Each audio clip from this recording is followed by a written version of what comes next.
Welcome back to English Literature class. Today, we shall read a story written by an Indian author.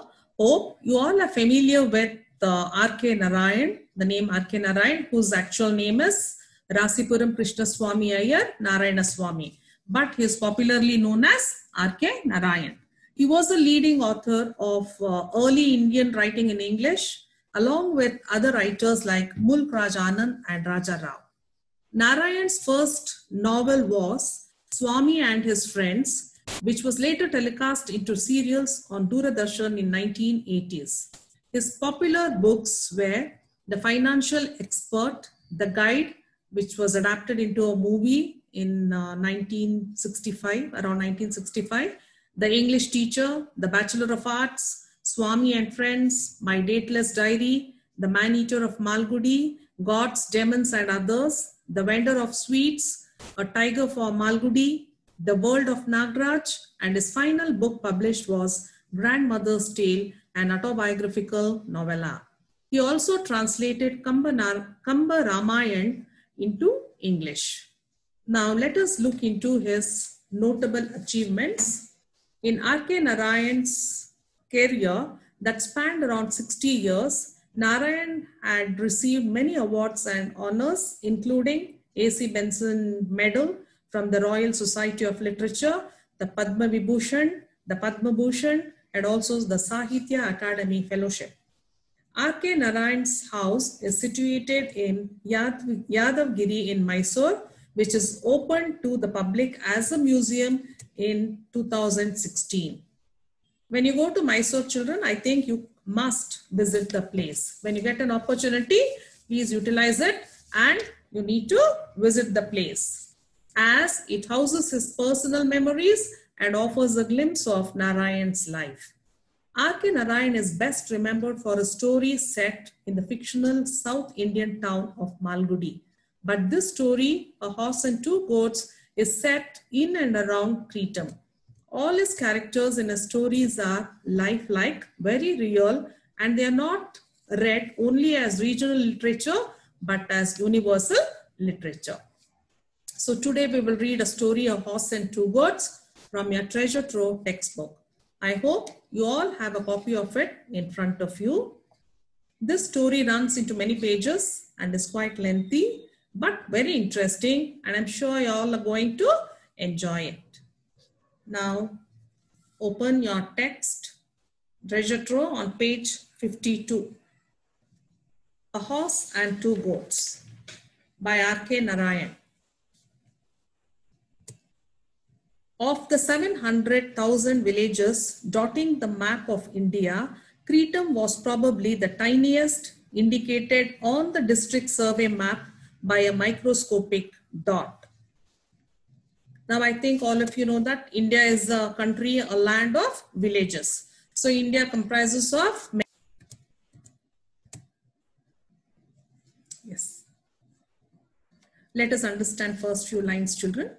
I think all of you know that India is a country, a land of villages. So, of the 700,000 villages dotting the map of India, so if you look at a map, these villages appear on the map like small dots. So out of these 700,000 villages, Cretam was probably the tiniest, indicated on the district survey map by a microscopic dot.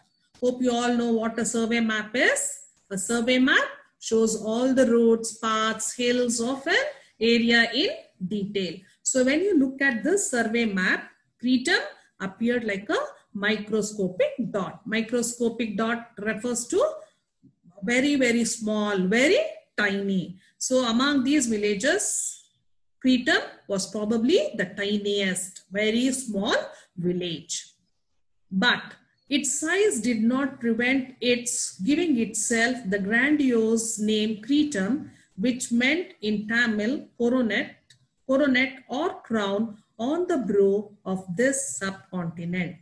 Though the village was so tiny, its name was very, very grandiose. The name was very, very impressive and magnificent name it had got. Cretam means in Tamil, the meaning refers to as a crown. Crown, I think all of you know, with great pride or with great respect. Likewise, though this village was so very small, its name was coronet or crown. So it was called as Cretum. But here, this village had nothing to do, nothing to be proud of, but the name was Cretum. It's very ironical, we can say. Cretum on the brow of this subcontinent. So on the curve of this subcontinent refers to India. I think all of you know, we are in which continent? We are in Asia. Our continent is Asia. So India is a subcontinent of Asia. The village consisted of less than 30 houses, only one of them built with brick and cement, painted a brilliant yellow and blue all over with gorgeous carvings of gods and gargoyles. On its balustrade, it was known as the big house. So we get the description of the village, children. Lot of imagery is used by R.K. Narayan. We can actually visualize the village through his careful usage of words. So rural imagery is very, very prominent in this story. So painted, there was a house painted with vivid colors, very brilliant, attractive yellow and blue color, with gorgeous carvings, gorgeous, very, very attractive carvings of gods and gargoyles. Gargoyles means very bright, attractive human or animal faces in a very comical way. It is set, comical looking faces, you could say. They are hung on the balustrade. Balustrade means on the railings. They are hung. Why are they hung? It is told that they would ward off the evil spirits and would protect the house. So that's why these gods and gargoyles were placed on the balustrade. And it was known as the big house. So there was one house which was very, very big in the village Cretum. The other houses distributed in, I think all of you could see the picture of gargoyles. You can see there in the picture, children. The other houses distributed in 4 streets were generally of bamboo thatch, straw, mud, and other unspecified material. So this was a village. I think all of you got it. It is a very, very small village. The houses were less than 30. Among these 30 houses, only one house was very, very huge, very big, very sophisticated, you could say. But the rest of the houses were very simple, made of bamboo, thatch, straw, and mud, and also unspecified material. It's not specified here. Muni's was the last house in the 4th street, beyond which stretched the fields. So Muni, now we are introduced to the protagonist of the story, the main character of the story. So his house was in the 4th street. There were how many streets? Only 4 streets. So Muni's house was on the 4th street there, beyond which stretched the fields. After his house, we could see only the fields. Moving on with the next lines. In his prosperous days, Muni had owned a flock of 40 sheep and goats and sallied forth every morning, driving the flock to the highway a couple of miles away. So during his prosperous day, prosperous when he was financially doing very well, or when he was flourishing very well, earlier that in his past, he had owned a flock of 40 sheep and goats.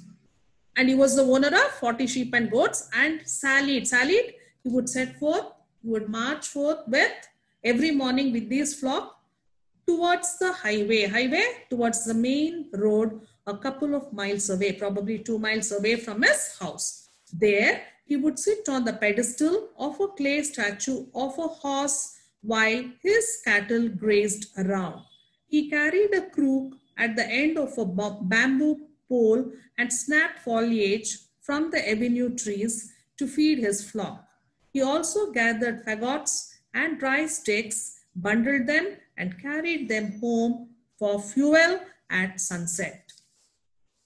Now, he would sit on the pedestal of a clay statue of a horse. There was a clay statue of a horse On the pedestal, pedestal means a base, the platform of the statue. He would sit there while his cattle would graze. So in the meanwhile, when the cattle would graze, he would also carry a crook with him, and at the end of a bamboo pole. He had a bamboo pole and had a crook to a long stick. Crook means a long stick with a hook, children, a hook staff, like a hook staff. You could see that also in the picture. What would he do with that? He would snap foliage, the leaves. Snapping means he is breaking those leaves from the tree, from the avenue trees, the lined up trees which are there on the path. He would break those leaves from the tree to feed his flock. He would do that, and also he would gather fagots. Fagots, what is the fagot? He would bundle the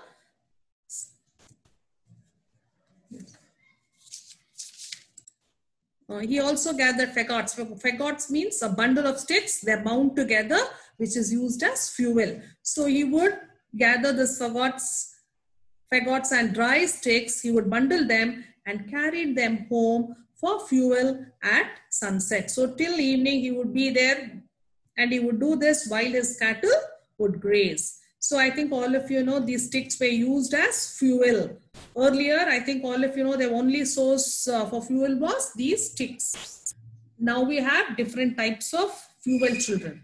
Technology is advanced. We have cooking gas, we have induction stove, we have electric stove, we have micro oven, isn't it? But earlier it was not so. They had to collect the sticks in order to prepare their food. They had to cook their food using this as a fuel. That was a power source. Hope you all have understood the first para. This is the first para of the story. Hope you have understood. The story is set in fictional small Tamil village Freedom. We are introduced to the protagonist Muni. We also get the picture that he was very poor. We get the realistic picture of him, and even small details of his life is accurately presented through R.K. Narayan's words. Moving on to the next para. His wife lit the domestic fire at dawn, boiled water in a mud pot, threw into it a handful of millet flour, added salt, and gave him his first nourishment for the day.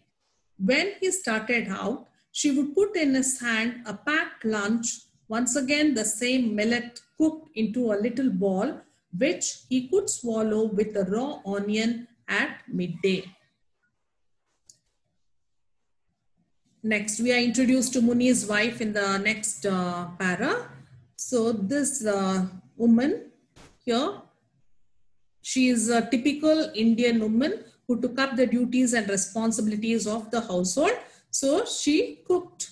She lit up the domestic fire at dawn. Early morning, she would cook, boil. What did she do? She boiled water in a mud pot, threw into it a handful of millet. Handful of millet. Millet can be ragi or jawar or bajra, the cereal. She prepared that early in the morning with the help of salt and gave him his first nourishment for the day. First nourishment, that is first meal or breakfast, you could say. So she would look after her husband by giving this. And also when he started out, she would put in his hand a packed lunch. That also shows that she is concerned. She gave him a packed lunch. Once again, the same millet in a different way, cooked into a little ball. Now, it is not a semi-liquid, it is a little ball. Along with that, he could swallow that. Along with the little ball, she had given raw onions. Raw onions, I think all of you know, they're packed with nutrients which are low in calories and high in vitamins and minerals. So she used to give this every day. That was a routine. Moving on to the next stanza. Next para. His fortunes had declined gradually unnoticed. From a flock of 40, which he drove into a pen at night, his stock had now come down to the 2 goats, which were tethered to the trunk of a drumstick tree, which grew in front of his hut, and from which occasionally Muni could shake down drumsticks.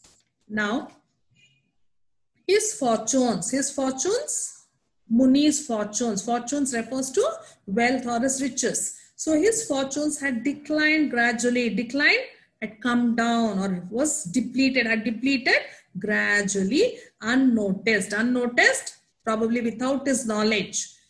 This tells that Muni was either careless or he was cheated by someone. We do not know the reason, but his fortunes had declined gradually. From a flock of 40, which he drove into a pen. Pen is a place where his flock of sheep and goats were kept. That's a place at night he used to keep. His stock has come down now to only 2 goats, which were teeter-totter, tied or fastened to the trunk of there was a drumstick tree in front of his house. So he would tie those 2 goats there every day. And from that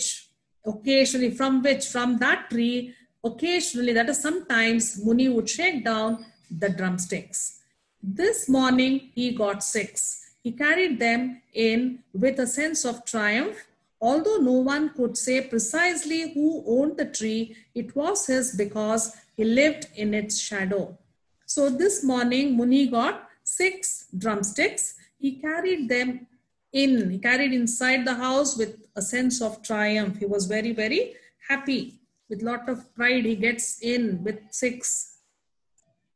And no one knew who was the owner of that drumstick tree. So Muni claimed to be its owner as he lived in the shadow of the tree. So his wife said, if you were content with the drumstick leaves alone, I could boil and salt some for you. So the wife is asking, if you were content, if you are happy, if you are satisfied with the drumstick leaves alone, I will cook that for your lunch. So, oh, I am tired of eating those leaves. I have a craving to chew the drumstick out of sauce, I tell you. So when she asks Muni says, oh, I'm sick and tired of eating those leaves every day. I don't want to eat it anymore. I have a craving. I have a desire to chew the drumstick out of sauce, I tell you. So he wanted to relish the drumsticks. He wanted to eat that. So he says, I want that today. I don't want to go with drumstick leaves. So the wife says, you have only 4 teeth in your jaw, but your craving is for big things. So you have only 4 teeth. So she's making fun of her husband, telling that he is old, only 4 teeth is left, but your craving is for big things, but your desire is for big things. Though you're so old, you want to chew the drumstick.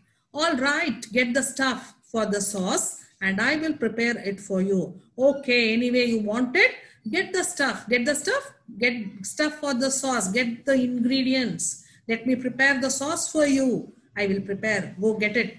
After all, next year you may not be alive to ask for anything. So she says, who knows, since you're old, you may not live next year. So let your craving, let your desire be fulfilled. Go get it. But first, get me all the stuff, including a measure of rice or millet, and I will satisfy your unholy craving. So she says, get all, whatever she orders, she tells, go get all this. I'm going to satisfy your unholy craving. Unholy, your unreasonable craving, which should not be there among the poor. That is what she says. Since we are poor, we shouldn't be craving for things. We should eat whatever is left with. Our store is empty today. Our store means she doesn't have anything that day. Our store is empty today. Our kitchen is empty. No foodstuff, no ingredients at all. Dal, chili, curry leaves, mustard, coriander, ginger oil, and 1 large potato. Go out and get all this. So she orders her husband to get all this so that she could prepare the drumstick sauce. I think all of you know dal, chili, curry leaves, mustard. These are the ingredients. Every day we use this. Ginger oil is sesame, the oil made out of sesame seeds. So he repeated the list after her in order not to miss any item and walked off to the shop in the 3rd street. So he kept repeating the list, whatever his wife had told. He keeps repeating it until he goes to the shop. Sometimes even your children, if your mother asks you to get three things, three items. You may forget till you reach the shop. So you keep repeating the things which your mother has told you, isn't it? So that you may not get scoldings later if you forget it. So in the same way, Muni also is doing the same. And he also doesn't want to miss anything, so that he wants to have a very delicious or tasty sauce. Moving on to the next para. Muni sat patiently on an upturned packing case below the platform of the shop. The shopman paid no attention to him. Muni kept clearing his throat, coughing and sneezing until the shopman could not stand it anymore and demanded, "What ails you? You will fly off that seat into the gutter if you sneeze so hard, young man." Now, Muni goes out to the shop. So, near the shop, he patiently sits on an upturned packing case below the platform of the shop. He doesn't directly approach the shopman. Why doesn't he do that? Because he is poor and he doesn't have the money.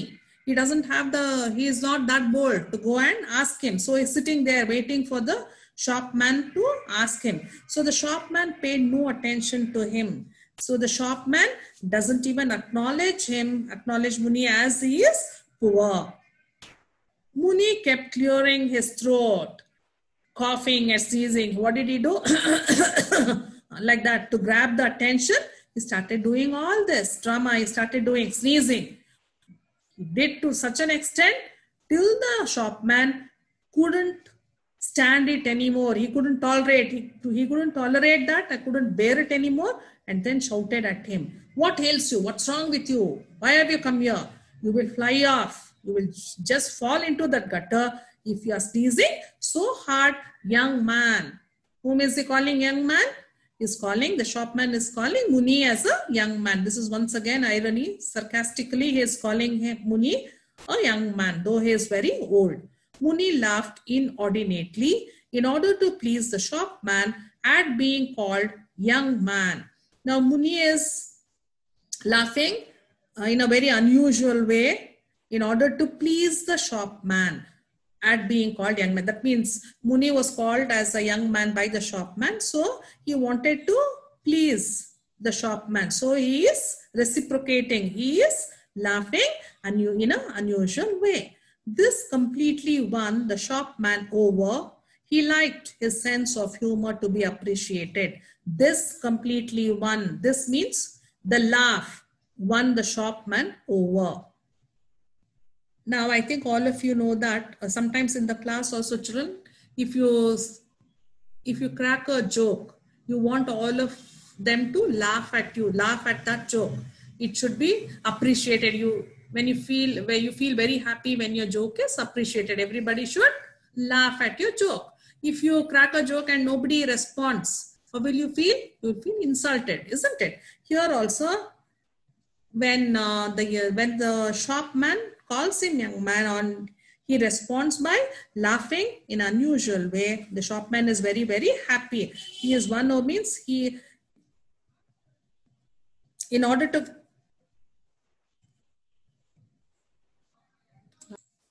so he liked his sense of humor to be appreciated. Here, the shopman liked his sense of humor to be appreciated. What was the sense of humor he created? He cracked just now. He called Muni as a young man. So Muni also responded by laughing. So he was very glad. So he liked to be appreciated. Okay. Now I think I will stop with this, children. We will move on in my next videos. I'm going to stop here. Thank you.